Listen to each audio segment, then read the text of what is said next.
देखिए, लोकसभा का सत्र पहले से शुरू हो रहा है और देश की पार्लियामेंट में देश के 140 करोड़ जनता के द्वारा चुने हुए जनप्रतिनिधि अपने क्षेत्र की ज्वलंत समस्याओं को उठाने का अवसर मिलता है।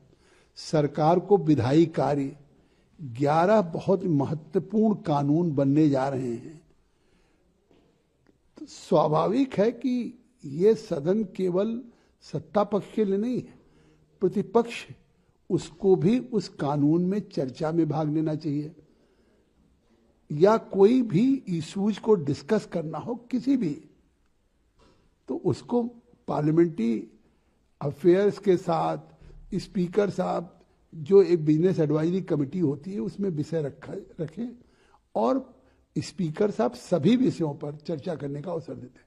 एसआईआर पे भी चर्चा करना चाहें तो वो कर सकते हैं। बिजनेस एडवाइजरी कमेटी टाइम तय करेगी, स्पीकर साहब टाइम तय करेंगे। लेकिन जिस तरह से अभी से संभावनाएं हैं कि वो सदन को एसआईआर की इशू पर नहीं चलने देंगे, तो आखिर एसआईआर का इशू उन्होंने बिहार में चुनाव में मुद्दा बनाया था और उसका जवाब बिहार की जनता ने दे दिया।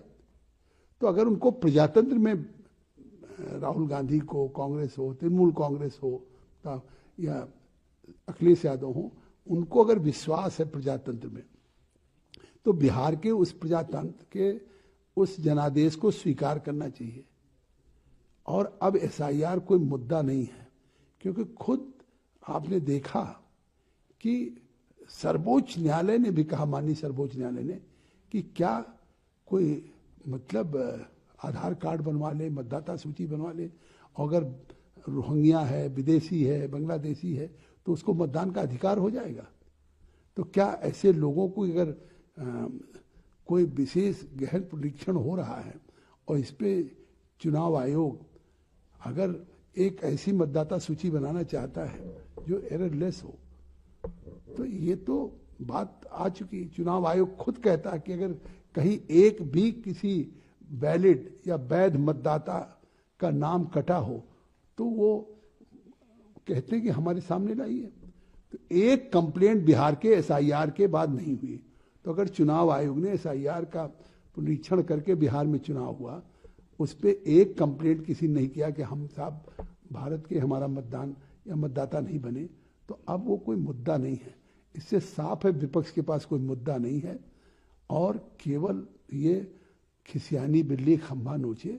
इसलिए मैं अपील करूंगा कि वो सदन को सुचारू रूप से चलने दें, सदन में अपने विषय उठाएं, सदन में जो विधेयक है उस पर चर्चा करें और एक सकारात्मक देश के लिए योगदान कर सकें। इसी पर जी कह रही हैं कि जो बीएलओ की जो मौत हुई है, वो कह रहे इलेक्शन कमीशन से मुलाकात की है टीएमसी डेलीगेशन ने कि जो पोल बॉडीज है वो खून से रंगे हुए उनके हाथ। तो इसे आप कैसे देख रहे हैं, क्योंकि प्रेशराइज किया जा रहा है बीएलओ को भी इतना काम करने के लिए, एसआईआर हो रहे हैं कई राज्यों में। तो ममता बनर्जी ऐसे कह रही है, इलेक्शन कमीशन ने बोला है कि आप इंटरव्यू ना करें एसआईआर के मैटर पे। तो आखिर बंगाल में उनकी सरकार है, ममता बनर्जी की, टीएमसी की, और अगर चुनाव आयोग ये कह रहा है कि आप बीएलओ को धमकाएं ना, बीएलओ को प्रेशराइज न करें, तो एक किसी भी सरकार का काम है कि शासन, सुशासन या निष्पक्ष काम करने का। आखिर सरकार में रहते हुए बीएलओ पे किस बात का उसको धमकाया जा रहा है, किस बात का दबाव हो रहा है, किस बात पे उसको प्रेशराइज किया जा रहा है, और इसको चुनाव आयोग को कहना पड़े।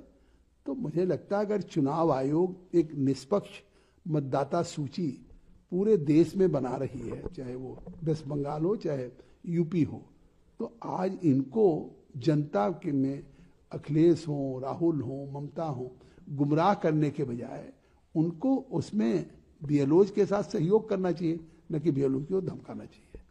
सेशन दिल्ली आएंगे, सेशन अटेंड करेंगे। दिल्ली में अभी एक्यूआई बहुत ज्यादा वर्स्ट कंडीशन पे चल रहा है, पॉल्यूशन बहुत है। राहुल गांधी कह रहे हैं कि ये तो नेशनल हेल्थ इमरजेंसी, इसे बता दो आप लोग। देखिए, लगातार एयर क्वालिटी इंडेक्स पे दिल्ली सरकार काम कर रही है और पोल्यूशन कंट्रोल बोर्ड काम कर रहा है और युद्ध स्तर पे उसके उपाय किए जा रहे हैं।